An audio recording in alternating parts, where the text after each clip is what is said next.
Ini saya mau ngajarkan yang gampang, sederhana. Judulnya apa? Tips menghadapi masalah rumit. Ya.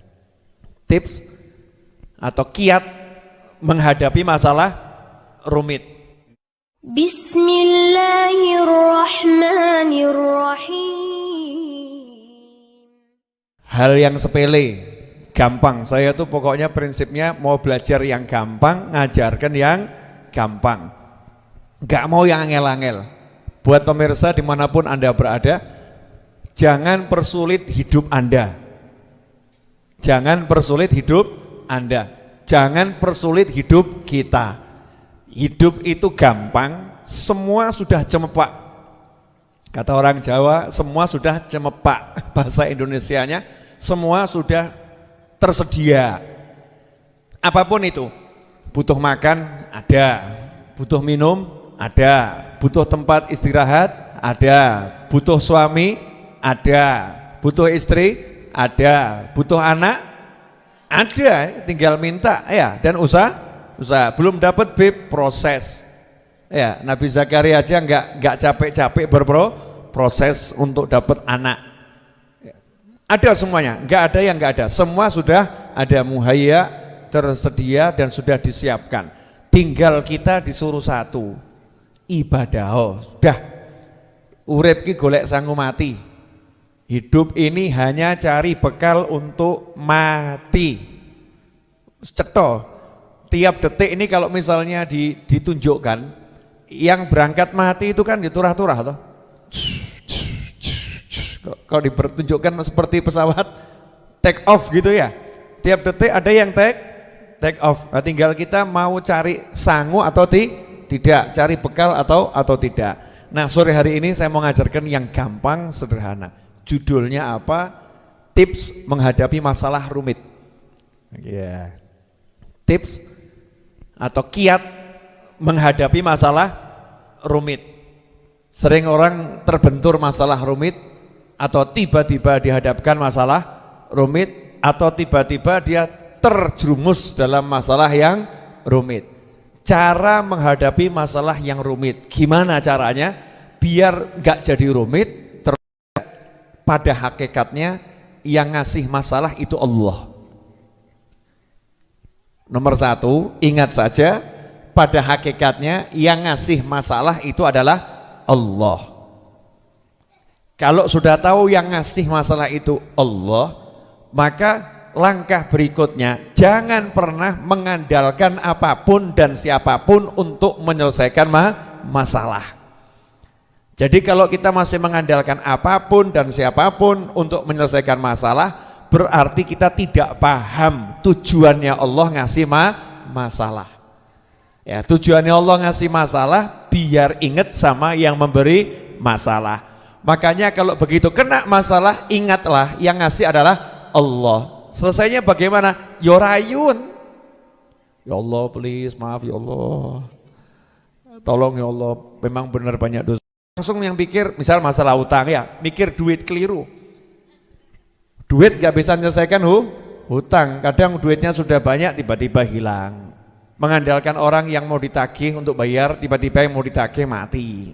Ya, meninggal dunia. Atau melarikan diri, gak selesai-selesai. Mau membayar hutang, yang bisa menyelesaikan hutang adalah Allah Subhanahu wa ta'ala. Terus yang diandalkan siapa? Ya Allah pokoknya. Ya Allah, saya punya hutang, saya mau bayar.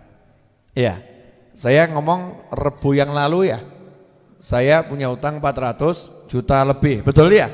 Nah, Rebu ini hanya kurang 200 juta. Kurang 200. Enak atau? Gak mumet, gak ruwet, ya, gak rekoso. Caranya piye, Bib? Yaitu Rebu yang lalu saya ngajak ibu-ibu doa, minta sama Allah. Selanjutnya ngapain? Selanjutnya saya pergi ceramah, ya, saya pergi jalan-jalan. Saya kumpul sama orang. Mikir utangnya, Bib? Enggak. Ya, utang bukan untuk dipikir, keliru. Utang itu dibayar. Ojo mbok pikiri gak tahu mbok bayar. Tapi utang itu untuk dibayar, bukan dipikir. Makanya mikir bayar, cara bayar hutang itu salah. Cara bayar hutang gak usah dipikir. Ya, caranya bayar gak usah dipikir. Pokoknya ada duit, bayar, ada duit bayar. Nggak ada, minta sama Allah Subhanahu wa Ta'ala. Terus usahanya dijalankan, termasuk usaha kumpul sama anak, ya usaha. Jangan gara-gara punya utang mau kumpul sama anak. Kumpul dengan pasangan hidup, ngobrol, bersendaguro, itu juga cara melunaskan hutang. Jangan gara-gara punya hutang nggak mau kumpul sama pasangan hidup. Pusing saya capek, saya lelah, saya stres, nyingkir kamu. Nah, orangnya hadir juga ini, hadir.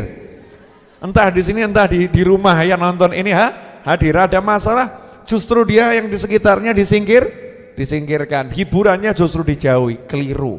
Nah, itu karena nggak tahu kalau yang ngasih masalah adalah Allah Subhanahu wa Ta'ala. Nah, kalau tahu yang ngasih masalah Allah, lebih enak lagi. Kenapa?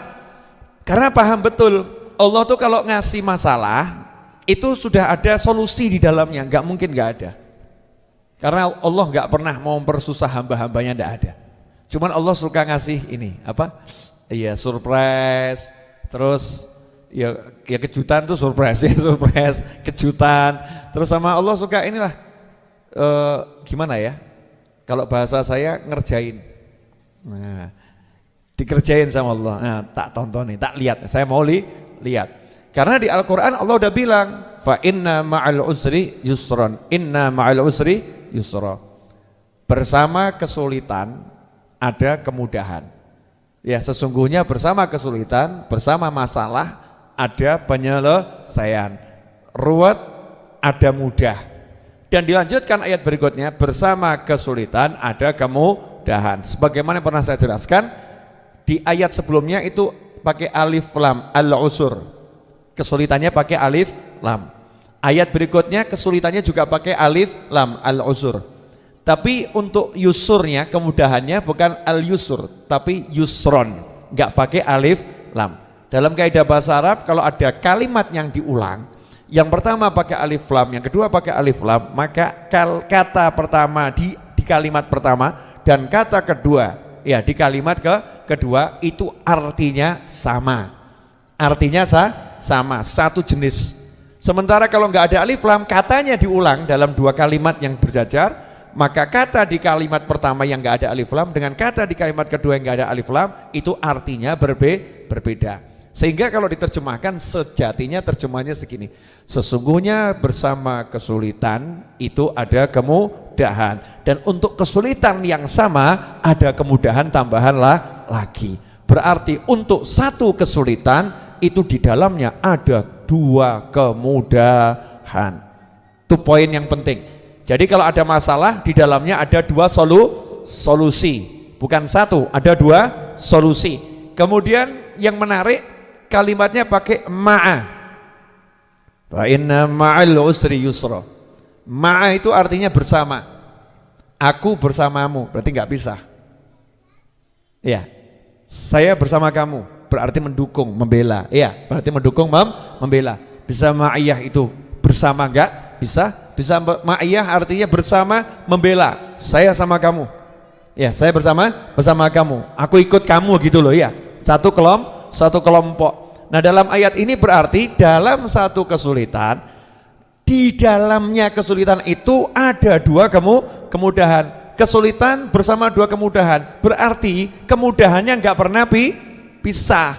Lah kalau kita dapat kesulitan di mana Allah udah jamin di dalamnya ada dua kemudahan, kok masih bingung? Berarti kan anehnya luar biasa. Ya, sangat-sangat aneh. Kenapa? Galau, risau, heboh, masalah. Itu ada orang ditilang Pak Polisi. Ditilang kan masalah ya. Karena memang buat masalah akhirnya ditilang. Tapi dapat jodoh gara-gara ditilang Pak Polisi. Siapa jodohnya? Yang nilang.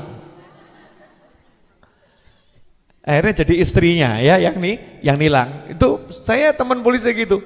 Gimana Pak ceritanya? Ya dulu saya tilang akhirnya jadi istri. Masya Allah. Ya, tilang jalan tapi akhirnya jadi istri. Ya, itu kan ada masalah, akhirnya jadi solusi untuk masalah yang lebih besar. Masalahnya belum dapat jodoh. Ditilang masalah kecil. Belum dapat jodoh kan kadang jadi masalah yang besar. Gara-gara ditilang dapat jodoh. Jadi masalah atau enggak masalah?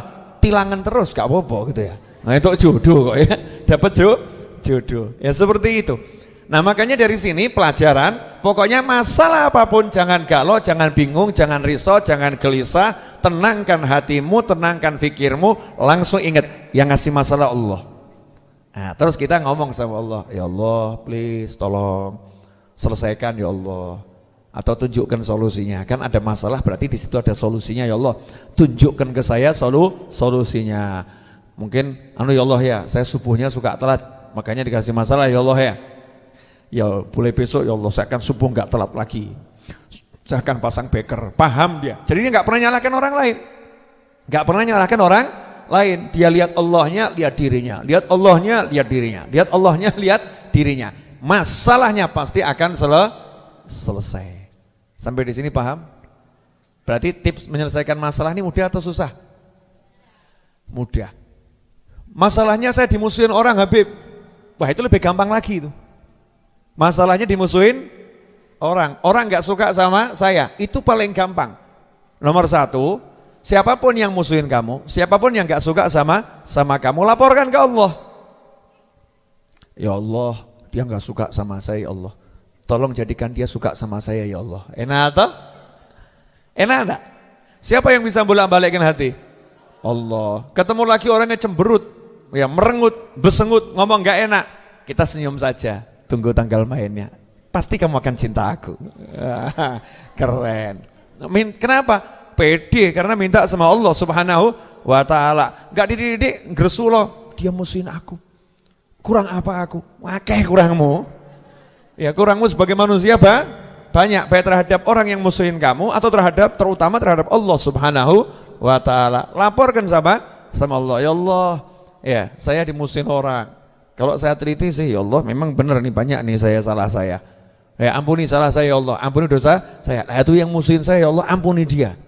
Ya jadikan dia nanti sahabat saya, jadikan dia teman saya. Enak kalau begitu. Ada orang nggak bayar utang kita, nggak enak juga tadi masalah enggak ini? Ada orang utang 500 juta nggak mau bayar. Gara-gara apa? Satu, orang yang nakal, dua, bisnisnya bangkrut. Kita mau ngomong sampai 2 miliar kata tetap nggak lunas. Salah berarti kita nggak paham.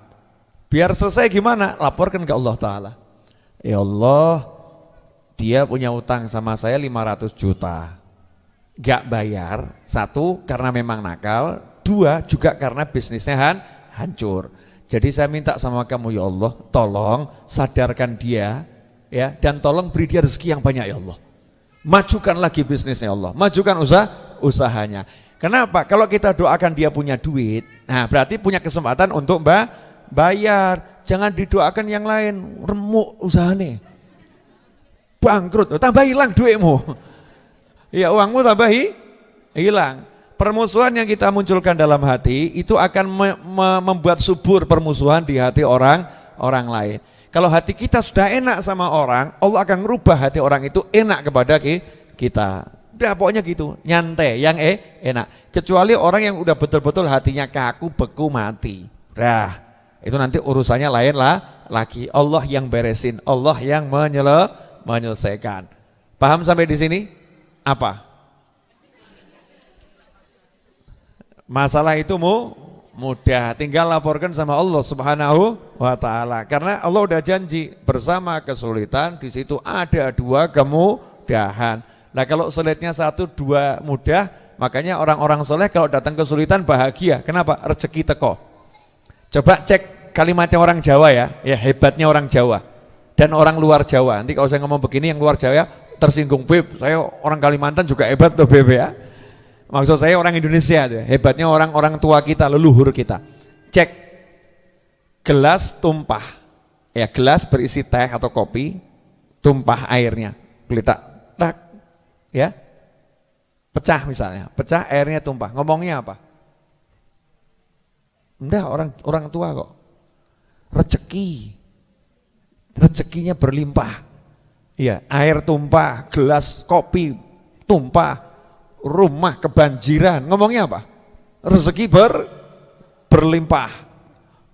Air kutah, rezeki berlimpah. Ini masalah enggak ini? Sebetulnya masalah karpet kotor, betul kan ya? Karpet kotor. Kemudian kalau di kasur ya kasurnya kotor, semua kotor, tapi nggak pernah ngomong wah karpetnya rusak, nggak pernah. Ngomongnya apa? Rezeki berlimpah. Karena paham, ini dibalik masalah ada dua kebahagiaan bonus. Lah kalau kita kan enggak, waduh, ruwet gitu. Remuk. Mikirnya jelek, ya mikirnya jelek. Pokoknya ingat, masalah yang ngasih adalah Allah Subhanahu wa taala.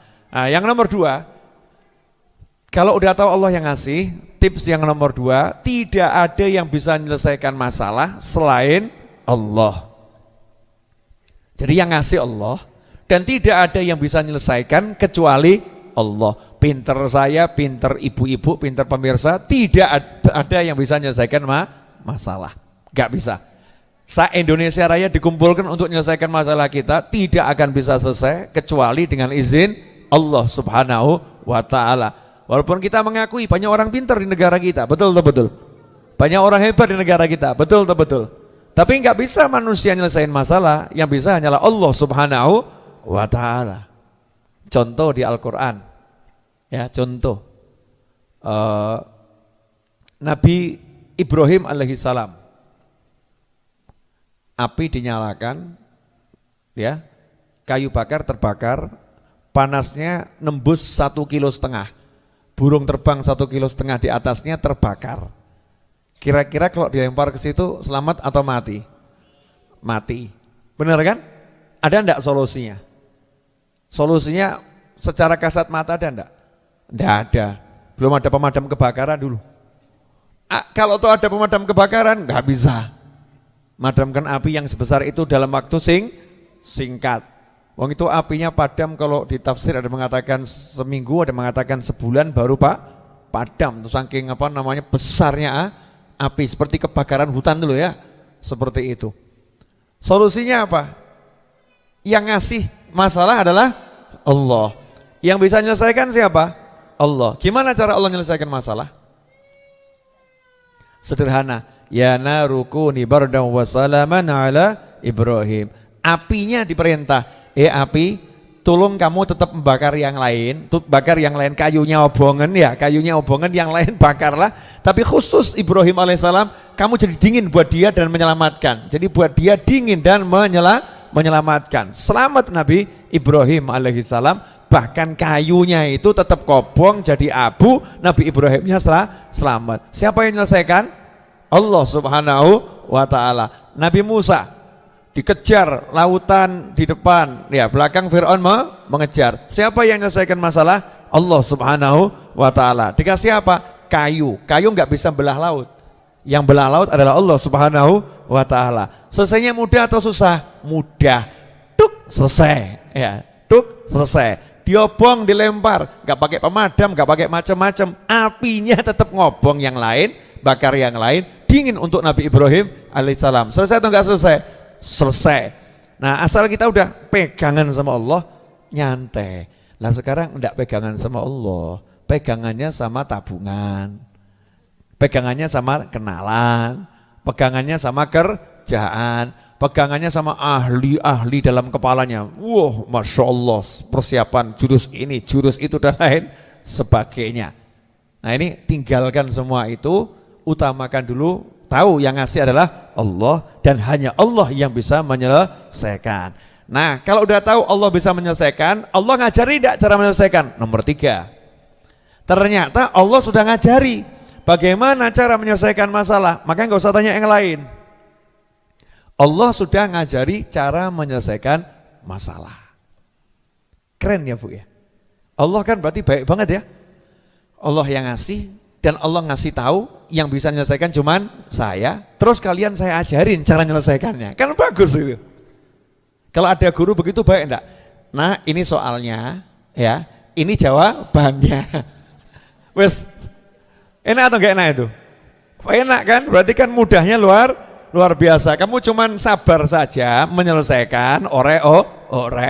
Jadi sebetulnya kita tuh ngadepin masalah cuman sabar nunggu rampungnya jawab itu tok loh. Cuman itu, tapi kadang nggak sabar kok orang rampung. Sabar saja tunggu selesai menjawab, ngerjakan soal itu ya. Nah, gimana cara yang diajarkan Allah? 1 ayat cukup. Wa may yattaqillaha yaj'al lahu makhrajan wa yarzuqhu min haitsu la yahtasib. Yang bilang Allah, barang siapa bertakwa kepada Allah Ta'ala, yaj'al lahu makhraja, Allah menjadikan untuknya solusi, jalan keluar dari apapun masalahnya. Jadi punya masalah, takwa, Allah jadikan untuk dia. Yaj'al lahu artinya Allah yang mengusahakan, Allah yang buat, Allah yang memberikan. Terus menengok, selesai. Kamu diam, takwa, Allah yang menyelesaikan, Allah yang kirimkan solusinya. Allah kirimkan solusinya. Yaj'al lahu makhraja.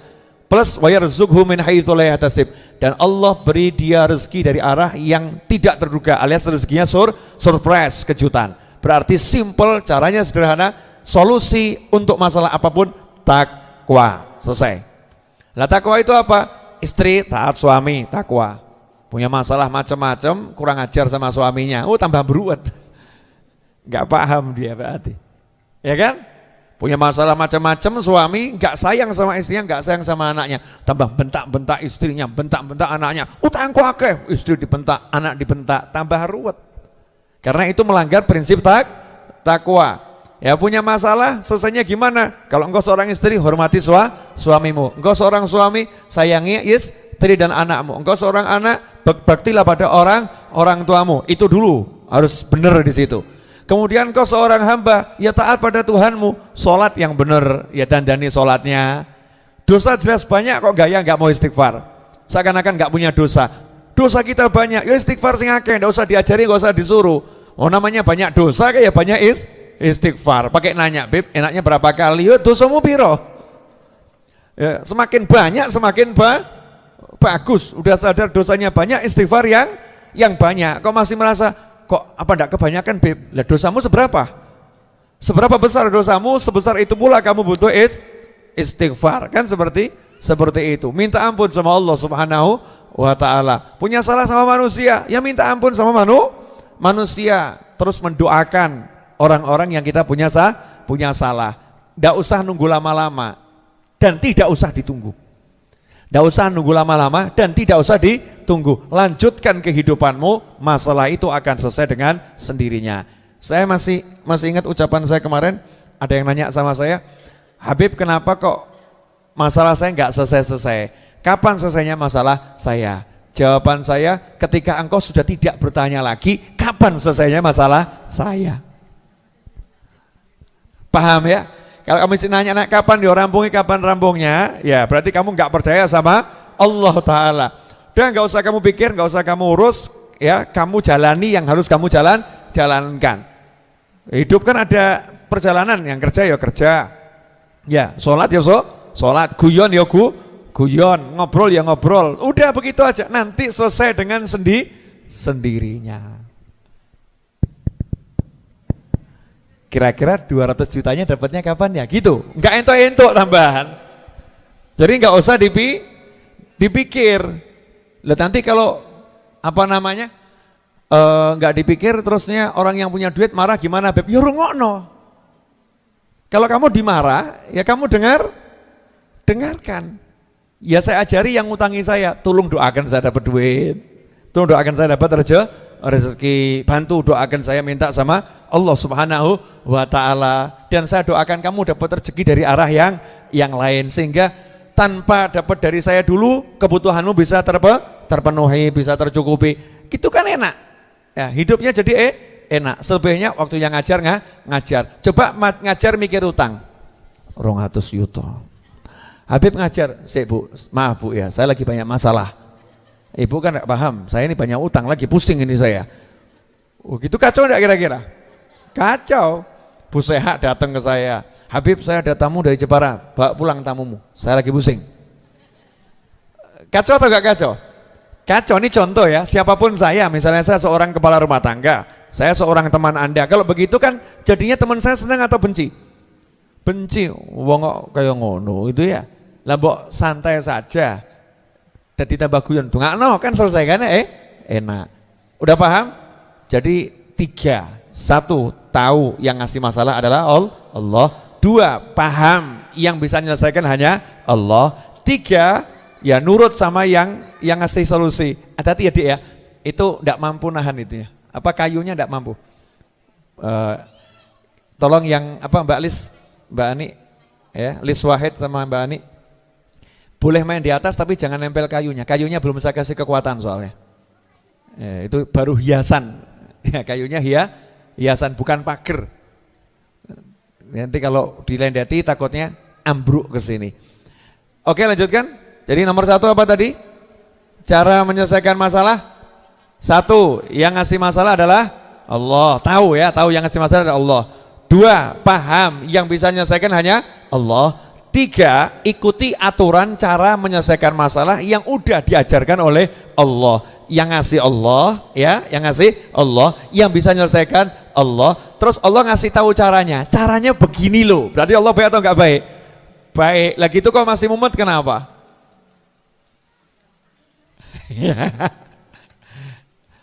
Beb, tapi ini begini enggak ada duit. Ya ente nono. Enggak ada duit, ya tunggu.